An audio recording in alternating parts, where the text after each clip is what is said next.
Oi, pessoal! No vídeo de hoje a gente vai fazer uma produção textual com base em um dos temas que eu apresentei na Rede Vizinha para vocês. A gente vai elaborar a produção textual, ver quais são os elementos necessários para realizar essa redação. E antes da gente iniciar, eu peço que vocês curtam o vídeo, se inscrevam aqui no YouTube para que eu possa continuar trazendo esses conteúdos para vocês. Então vamos lá. Um dos temas que eu trouxe para vocês, que eu acho que é muito importante e pode cair na produção textual desse ano, é quem cala a voz feminina no século XXI. E como forma de contextualização, eu sempre vou trazer nesses vídeos para vocês uma das 3 obras de leitura obrigatória da UEMA, mas lembrando a vocês que utilizar essas obras na redação não é algo obrigatório, apenas mostra ao seu corretor que você fez a leitura da obra, mesmo que talvez você não tenha feito. Nós vamos fazer a leitura da produção textual completa e após isso vamos analisar cada parágrafo de introdução, de desenvolvimento e de conclusão. Na obra Cantos à Beira-Mar, de Maria Firmina dos Reis, a autora denuncia a invisibilidade de mulheres negras e pobres, revelando como estruturas patriarcais e racistas sufocam suas existências. No entanto, ao transpor essa reflexão para o século XXI, constata-se que essa realidade permanece, pois a voz feminina segue silenciada na sociedade brasileira. Dessa forma, percebe-se que esse apagamento decorre tanto da reprodução de estereótipos de gênero que limitam a expressão feminina, quanto da exclusão de mulheres em espaços de poder e decisão.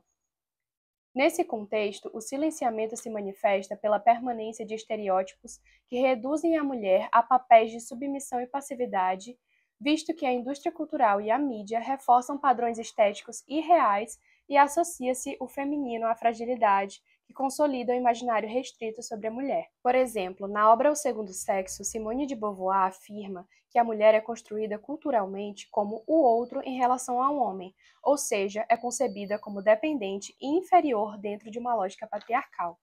Atualmente, embora tenham ocorrido avanços significativos na conquista de direitos femininos, ainda é possível observar a permanência de estruturas sociais que reforçam essa desigualdade, seja por meio da desvalorização salarial, da restrição de oportunidades no mercado de trabalho ou da naturalização de papéis de gênero. Consequentemente, esses estereótipos legitimam práticas de apagamento simbólico que, mesmo de forma implícita, perpetuam o silenciamento feminino em diversas esferas sociais. Ademais, a desigualdade estrutural no acesso a posições de poder intensifica esse processo, pois ainda que haja avanços no campo educacional e profissional, a representatividade feminina em instâncias de decisão permanece limitada. Segundo a Organização das Nações Unidas, apenas 23% dos assentos parlamentares do mundo pertencem a mulheres, isto é, a voz feminina não possui influência proporcional à masculina nos processos políticos. Sob tal perspectiva, constata-se que a exclusão histórica das mulheres das esferas de comando repercute na manutenção de uma ordem social hierárquica, na qual o poder permanece concentrado majoritariamente na mão dos homens. Por conseguinte, na estrutura social, nega espaço para que a participação feminina seja efetiva e igualitária no âmbito coletivo. Portanto, infere-se que a manutenção da desigualdade de gênero ainda impede o pleno reconhecimento da voz feminina no século atual. No primeiro aspecto, os estereótipos culturais contribuem para limitar o papel da mulher e reforçar sua condição de subordinação. No segundo aspecto, a baixa representatividade em instâncias de poder político e social perpetua sua exclusão de processos decisórios.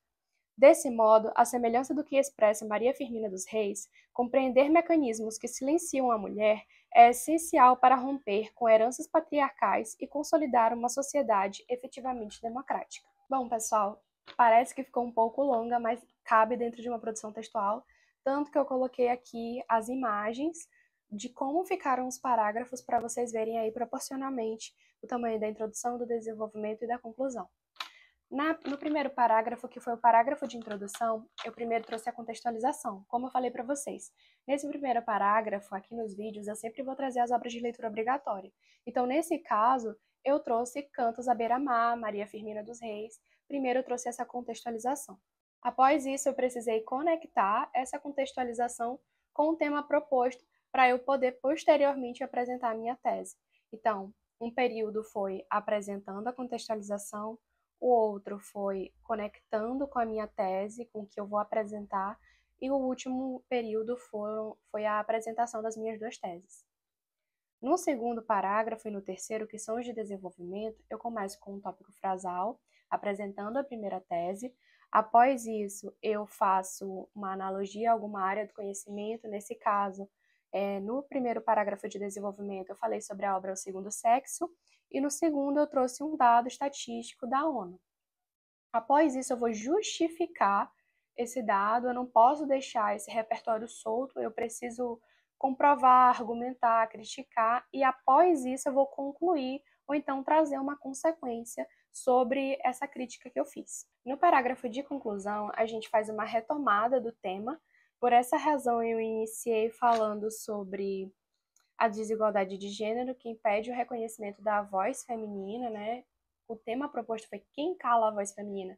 Então eu trouxe essa retomada, eu vou retornar os meus argumentos, por isso que eu trouxe no primeiro aspecto, no segundo aspecto, para retomar esses argumentos, e por último eu vou retornar ao contexto inicial para fazer uma reflexão justamente sobre a contextualização que eu trouxe. Então foram basicamente esses 4 períodos, a retomada do tema, dos 2 argumentos, e, por último, do contexto inicial que eu trouxe Maria Firmina dos Reis novamente. O título que eu atribuí a essa produção textual foi feito após a minha redação, porque eu preciso saber quais seriam as minhas teses para eu poder definir o tema, o título, que no caso eu coloquei a persistência do silenciamento feminino no século XXI. A gente não precisa criar nada muito destoante da proposta temática, até mesmo para a gente não correr o risco de fugir do tema.